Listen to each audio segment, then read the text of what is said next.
My poem's called Driving Out West. Yeah. Okay. Alright. The poem is actually a little bit of a short story with the way that it kind of progresses, and it follows a narrative progression from the beginning all the way to the end of, because the poem was written as I was driving. So it was kind of written like as I'm passing through the West End, past the airport, and it concludes when I end up actually parking the car. So it's actually a narrative story, and there's a few lines in there that projects that and shows that. So I guess you would have to like get it broken down like I'm about to down to really see those layers. It goes, driving out west, the sounds of planes overhead as they land, chase to the sunset as I let my mind wander and it too slowly sets.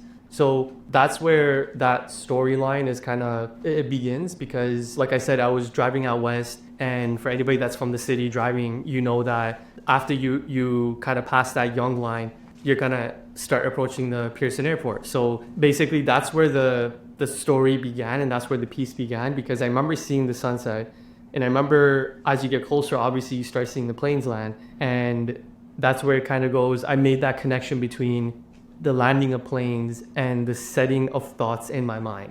And that's what cascades into the rest of the poem as I start to make connections between the sunset, nature. I have a lot of nature analogies in all my pieces, so that's where you'll see these different items get projected as well, but yeah. So the next part goes, try to encapsulate this feeling that one cannot contain merely with walls and hinges, the duality of standing in your power and still feeling it's not enough. How one can spend every day engulfed in passion and still tell myself it means nothing, like it's passive. To be honest, like that's kind of a reflection back onto my journey as a creative, how as I've progressed through these different endeavors, different projects, different changing in identities, and it still feels like it's not enough as you're trying to encapsulate this feeling that one cannot contain, because like four walls is not enough to contain this passion, and it's radiating out from within me, but it still feels like it's not enough. So it's that duality.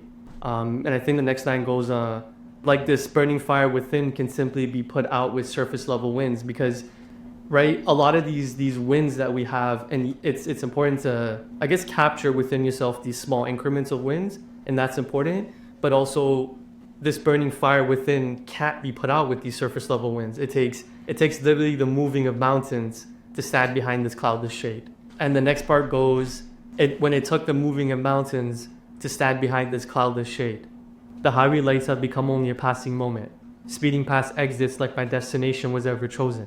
There exists no tomorrow. Maybe I should tell the people I love that I love them today, because what if tomorrow never came? And I think it's the idea of being present, being here right now. Like, what if tomorrow actually never came? That person that you love, that family member, that partner, whoever it is, I was gonna say ex, not the ex, to tell them like you love them today. So I think that was a really powerful part in it, where while I was writing it, it was very much grounding, like the four wheels on the highway concrete. It kind of connected me to the ground, that let these people know. If you haven't had a chance to be in touch with them, let them know. That one part is actually the part where it goes back to that storyline of speeding past exits like my destination was ever chosen, because as you're driving on the highway, you obviously see these exits. And if you're anything like me, then you always have this fantasy of just driving until nothing, until you just keep driving. And it's this idea that these exit signs is the part where it tells us where to get off the highway, but it's like my destination was never chosen. So it's like, where do you get off? And that second part is actually one of my favorite parts of it, because it goes, will I be content with the unhappiness that remains? Will I still then be afraid to seek the brink of inner revolution, or hide behind all these pretty golden frames? I'm reminded of my younger self, watching my current self in awe. He looks past all the things that are wrong, doesn't emphasize all these non-existent flaws. To be honest, there's a lot in there. I think it ties back into the earlier portion, which is the idea that if I don't share this love that I have for everybody in my life, will I be okay with this feeling within me? Will I still then be afraid to seek the brink of inner revolution, or hide behind these pretty golden frames? And it's this idea that, like, I love wearing sunglasses. I have this slight addiction with sunglasses, and it's this constant idea of hiding behind them, that people don't get to see my real eyes. But at some point in life, I think one must face their reality, whether that's their disconnection with the people they love or disconnection with themselves. Will I still then be afraid? And as I was writing that and I'm driving down this highway still, like I'm reminded of my younger self watching my current self in awe, because regardless of the opinions and the judgments I have of who I am and how I am and why I am and where I am, like I think about my younger self watching my current self now, and I just think they'd be amazed. They would be just like, every word that I can choose would be an understatement to how they would feel. So it's a reminder that he doesn't look at all these non-existent flaws, and it's non-existent because we create them in our minds, and we keep it persistent, but it's really non-existent. So I write so the stories I tell myself can exist on their own. For if left to the bias of the mind, then the ink will never bleed. All these snapshots of passing memories, further out I keep driving. Okay.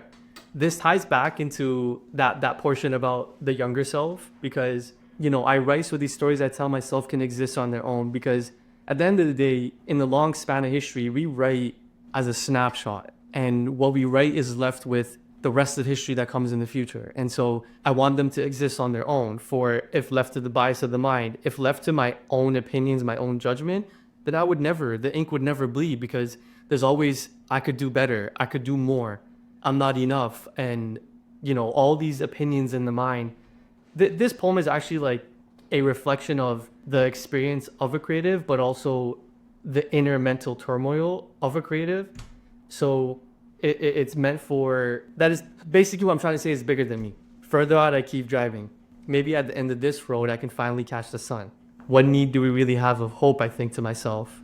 An empty car full of conversations? Why are we gripping the endless threads of maybes and I hope, when there is belief that flows like the ocean, endless like the sky, rooted like the trees? I had to first accept that I'm worth believing, that I'm worthy to live the life I dreamed. Maybe at the end of this road, I can finally catch the sun. So it goes back to that initial thing of me driving, watching the sunset, and hoping that maybe at the end of this road, catching the sun is a analogy to fulfillment. So maybe I can actually be fulfilled at the end of this road. And, you know, just the different analogies to nature of endless like the skies, rooted like the trees. I had to first accept that I'm worth believing, that I'm worthy to live the life I dreamed. I think that's pretty self-explanatory. Just trying to tell myself I'm worthy. Yeah, the next part, and there's nothing even I can do to take that away from me.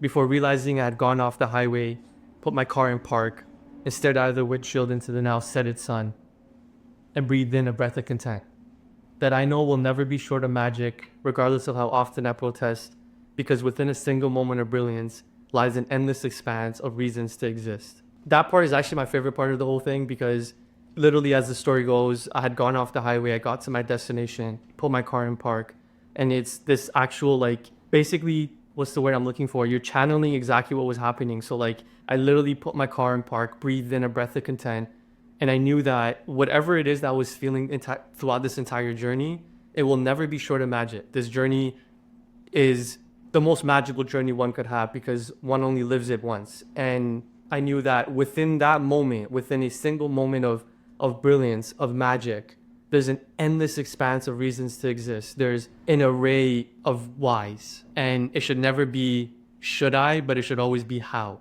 So, Bev. Sorry, endless like the oceans, rooted like the trees. Endless like the skies. Oh, I'm cutting here, so go again, yes. It's already out. it's already out. Wait, the video. Check it out. Yeah, so Alright. when we release it, it's already out of young. Okay. No, don't cut any of that.